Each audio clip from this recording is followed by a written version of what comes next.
It's another Real Talk Philippines exclusive for the 10th Nation Builders and Muslim Awards here in Okada, Manila, Philippines. And we're lucky to have one of the awardee for tonight's recognition all the way from Maribeles, Bataan.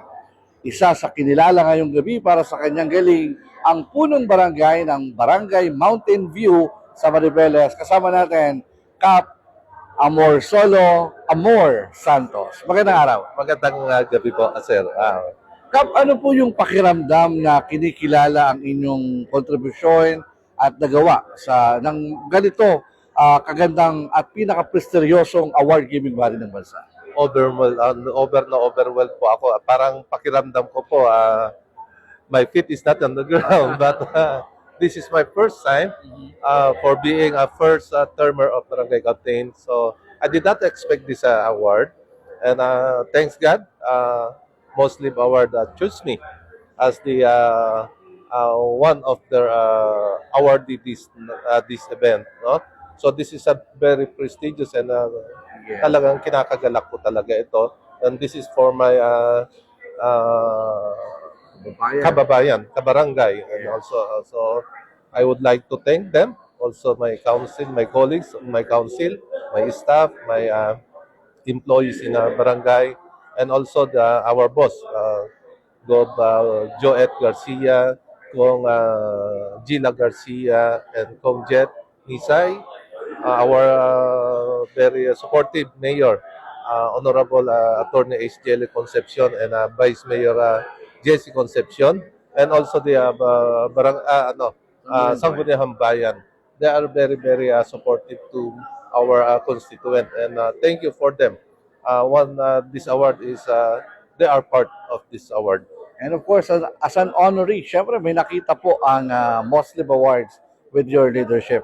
Tell us something, Kap. Ano yung ilang mga, sabi nga, pagbabago at ilang programa na ginawa natin? Yes po. Actually, talagang puspusan yung pag-angat, yung improvement of our barangay. Before I came in the barangay, I take over the barangay with a budget of 23,000. So iginapang ko po ito, and now very na siya, competitive barangay na siya to other barangay namin.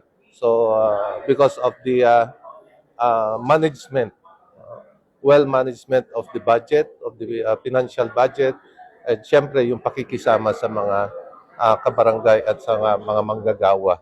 So yun, malaki ang pagbabago. For now, they are investors na. So ang masaya ako. At patuloy na gumaganda ang barangay, right? Because of the transparency, it is my advocacy, the transparency. Every time, every Monday, ay inuulat ko yung financial statement ng aming barangay. Yan ang maganda sa mga punong barangay natin. Talagang walang inilihim sa kanilang barangay. Mga tao po na gusto ninyong pasalamatan para sa pagkilalang ito. Yes, of course, our Almighty God.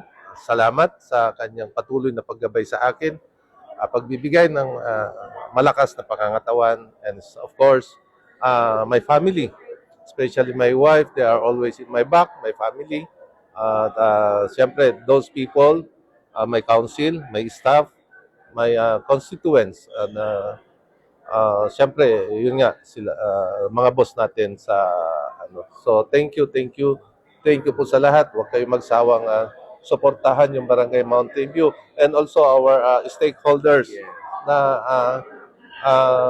nagtiwala sila sa akin to help me to build up again our beloved barangay. Sa leader na talagang inuuna ay kapakanan ng kanilang nasasakupan, tiyak tuloy-tuloy ang pag-unlad. Kapalit nito ay ang pagkilala ng buong mundo.